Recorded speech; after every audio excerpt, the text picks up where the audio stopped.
Elias Thorne walked the length of the field at MetLife Stadium, his boots making a familiar, muted crunch against the synthetic fibers. To most, this was a cavernous bowl of concrete and steel, but to Elias, it was a living entity. He had been here since the first stone was laid, watching the sun rise over the meadowlands, painting the gray arches in gold. He knew the stadium's secrets, the way the wind whipped through the corners, and how the air hung heavy in July. He could feel the pulse of the crowd even in the silence of the off-season. It was his home, his legacy, and for years he had protected it with fierce loyalty. His weathered hands were a testament to the decades spent tending to this massive temple, ensuring every inch was pristine. Then came the announcement. The roar of the world erupted when it was confirmed. New Jersey and New York had won the bid for the 2026 World Cup final. The euphoria was infectious. Politicians held press conferences, and the air crackled with the promise of global prestige. But while the public celebrated, Elias felt a cold weight in his stomach. He knew that hosting the biggest game on earth wasn't just about painting lines. It was about transformation. And at MetLife, that meant a surgical dismantling of everything he had helped build. The FIFA standard arrived in a thick dossier that Elias spent nights studying. It was a clinical document detailing the mandatory destruction of perfectly functional infrastructure. The requirements were non-negotiable. To FIFA, the stadium was a blank canvas, and they didn't care about the history etched into the concrete. The most jarring demand was the widening of the pitch. MetLife was designed for American football, a game of narrow corridors. World Cup football required a sprawling expanse that the current dimensions simply couldn't accommodate. To make room, several rows of the lower bowl seating had to be removed. Elias watched as demolition crews moved in, their jackhammers echoing through the empty stadium. These weren't just seats. They represented millions in future local revenue, yet they were being sacrificed for a single month of glory. The sight of the jagged concrete felt like an open wound. Before we continue, subscribe to the channel and tell us in the comments where you are watching from. Then there was the turf. FIFA demanded natural grass, a living organism requiring sunlight and air. MetLife was built for synthetic turf. Its deep bowl created a microclimate where air stagnated. Elias knew the math didn't add up. Trying to keep natural sod alive here was like growing a rainforest in a cellar. His expertise told him it was a fool's errand, yet the mandates were clear. The artificial turf had to go, replaced by a multi-million-dollar experiment in botany the stadium was never designed to support. Beyond the walls, local taxpayers were beginning to see the bill. Staggering amounts of public funds, originally earmarked for schools and roads, were being diverted to beautify a private stadium. The promise of an economic windfall seemed distant as costs for security and infrastructure skyrocketed. People were starting to ask if the prestige was worth the decades of debt they were being forced to shoulder. One evening, while digging through engineering blueprints, Elias stumbled upon a folder marked Classified Structural Assessment. His hands trembled as he scanned the pages. It was a private report showing that the massive excavations required for the grass ventilation systems were placing unprecedented stress on the stadium's foundation. The very changes meant to make the venue world-class were quietly compromising the ground it stood upon. The fine print detailed hairline fractures already appearing in the massive concrete pillars that supported the soaring upper decks. This was no longer just a renovation, it was a potential catastrophe hidden beneath the glamour of international competition. Elias looked out at the skeletal stands, realizing the price of this dream might be the very collapse of his beloved sanctuary. The heavy machinery arrived like a conquering army, their iron frames looming over the empty field. The jackhammers that once chipped at seating rows now bit deeper into the concrete heart of the stadium. Elias watched as excavation crews tore into the floor, digging massive trenches for the ventilation systems FIFA demanded. The temple of football was being hollowed out. Clouds of gray dust hung in the stagnant air, coating the banners in grime. It wasn't a renovation, it was a dissection. Every vibration of drills sent a shudder through Elias's boots, a reminder of the structural risks hidden in the blueprints. He could see the hairline fractures he'd read about, thin veins of weakness spreading through the foundations as the equipment rumbled. Then came the grass, the beautiful, impossible burden. Convoy after convoy of temperature-controlled trucks arrived from specialized turf farms. Each roll of sod was treated like a royal guest. But once laid, the struggle for survival began. MetLife's architecture, designed to amplify noise, was a death trap for natural vegetation. To combat the shadows, massive UV light rigs were wheeled onto the green pitch. These skeletons of glowing purple lamps hummed day and night, consuming enough electricity to power a small city. The stadium glowed like a radioactive beacon, a monument to the staggering energy costs required to defy nature. Elias stood on the sidelines, watching the artificial suns bake the grass, wondering how much longer the local power grid and taxpayers could sustain this synthetic life support. For Elias's team, the dream had become a grueling marathon. His crew, who used to take pride in a well-manicured field, were now ghosts moving through artificial light.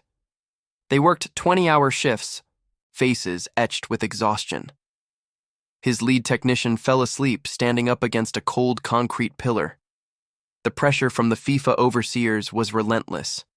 Every blade of grass had to be uniform, every moisture level perfect.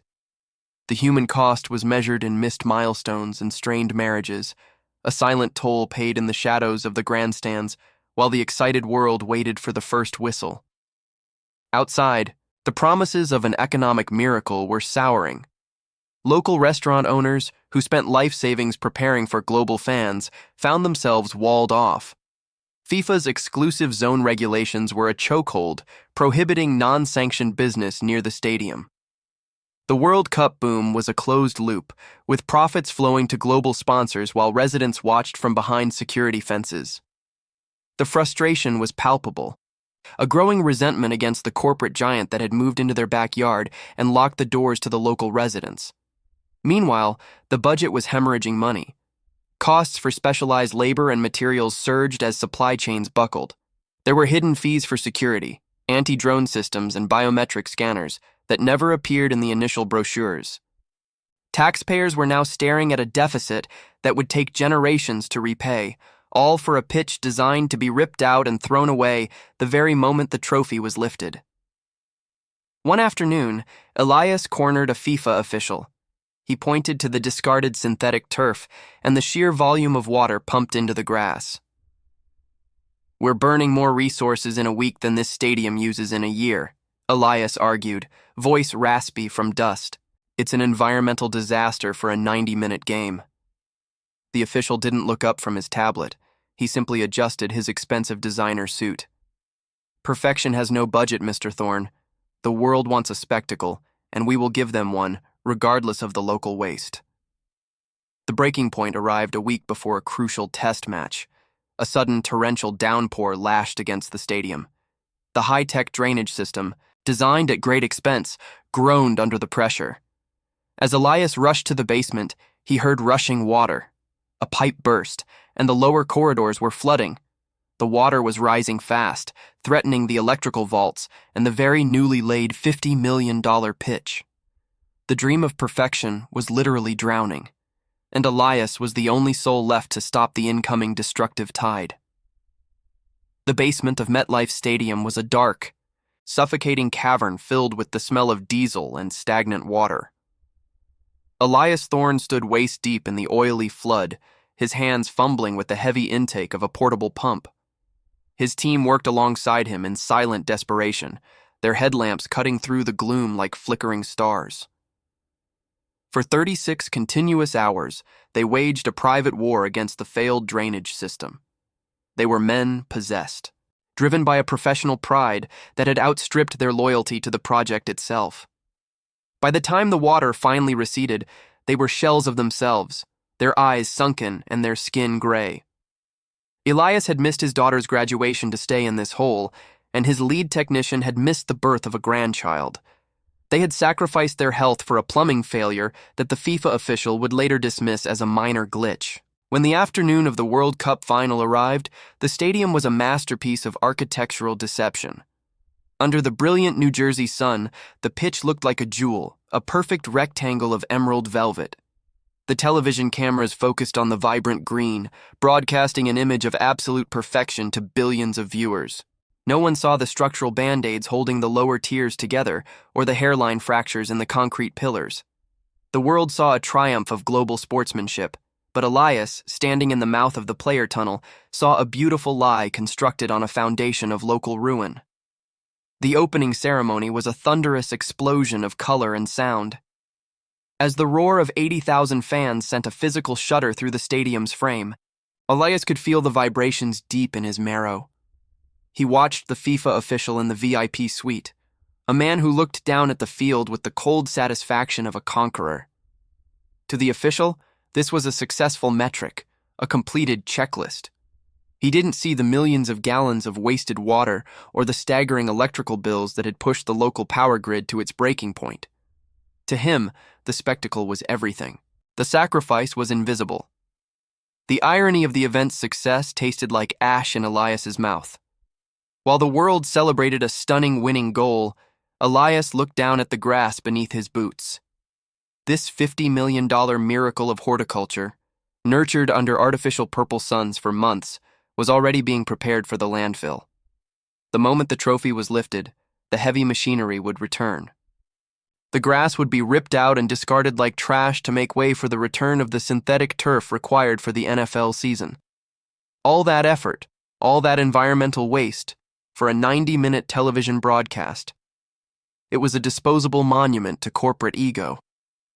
In the weeks that followed, the legacy of the World Cup revealed its true, hollow face. The promised economic miracle for local businesses never arrived. The FIFA exclusive zones ensured that every dollar spent stayed with global sponsors. Instead, residents were greeted with a sobering reality: a massive increase in property taxes and a municipal debt that would take generations to pay off. The stadium itself was now a site of renewed chaos, as the costs to reconvert the field for American football exceeded initial estimates. Elias Thorne knew what he had to do. He looked at the classified structural assessment and the true expenditure reports. With a steady hand, he uploaded the files to international journalists. He knew his career was over.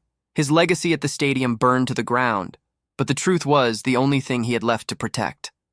As he walked out onto the pitch one last time, the stadium lights flickered and died, leaving the field in a heavy, honest darkness. The glory was gone. The grass was dying, and the debt remained. Elias walked toward the exit, his footsteps silent on the wilting turf, finally certain that the world's greatest game had cost far more than any community should ever be expected to pay.